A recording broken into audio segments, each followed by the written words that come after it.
নমস্কার বন্ধুরা, আজকে আমি নীলিমা কুকিং থেকে আজকে করলা সর্ষে বানাতে চলেছি। এই সর্ষে করলা বলে একে।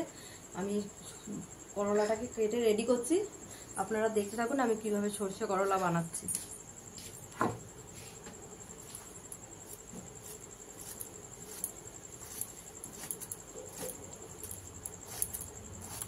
আমি করলাটাকে কেটে রেডি করছি। এই যে আমি এইভাবে কাটবো, কেটে দানাগুলো ফেলে দেবো, কারণ দানাগুলো থাকলে মুখে লাগে, ওই জন্য আমি এইভাবে কেটে দানাগুলো ফেলে নিচ্ছি। তারপর আমি কিভাবে বানাচ্ছি আপনারা দেখতে থাকুন, আমার সাথে থাকুন বন্ধুরা। এই যে আমি সর্ষেটা বেটে নেব, এই সর্ষে কাঁচা লঙ্কা বেটে নেব, তারপর আমি কি করে করলা দিচ্ছি আপনারা দেখতে থাকুন। দিয়েছি, তেলও দিয়ে দিয়েছি। তেলটা গরম হলে আমি কালো জিরা ফোড়ন দেব, দিয়ে আমি করলাটা বসিয়ে দেব, আপনারা দেখতে থাকুন।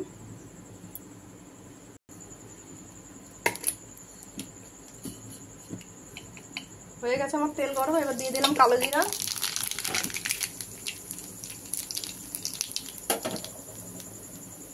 দিয়ে দিলাম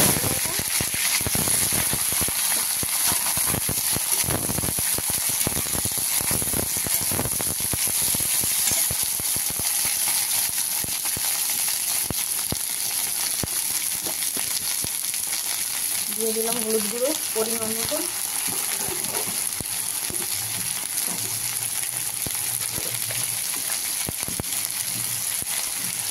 দিয়ে দিলাম পরিমাণ মতন নুন।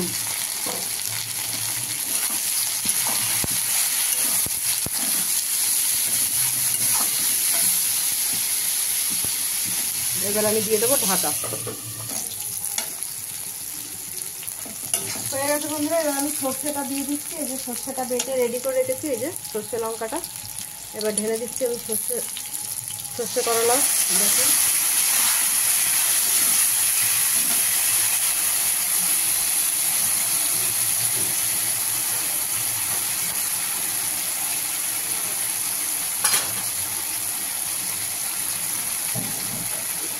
কমিয়ে দিলাম, এবার আস্তে আস্তে আস্তে আস্তে এই যে ঠিক কাঁচা গন্ধটা চলে যাবে, তারপর আমি নামিয়ে দেবো। বন্ধুরা হয়ে গেছে আমার সর্ষে করলা, দেখুন এই যে এইভাবে বানিয়েছি আমি। বন্ধ করে দিলাম। দেখুন বন্ধুরা, আপনাদেরও ভালো লাগলে আপনারা করে খেয়ে দেখবেন কেমন লাগে। আর নীলিমা কুকিং শোটিকে আপনারা সাবস্ক্রাইব, লাইক, কমেন্ট, শেয়ার বেশি বেশি করে দেবেন। আর ফেসবুকের বন্ধুরা আপনারাও লাইক, কমেন্ট, শেয়ার করে দেবেন। আর নীলিমা কুকিং শো বলে পেজ খোলা আছে, আপনারা সেখানে সাবস্ক্রাইব, লাইক, কমেন্ট সার্চ করবেন, করে লাইক, কমেন্ট, শেয়ার বেশি বেশি করে দেবেন।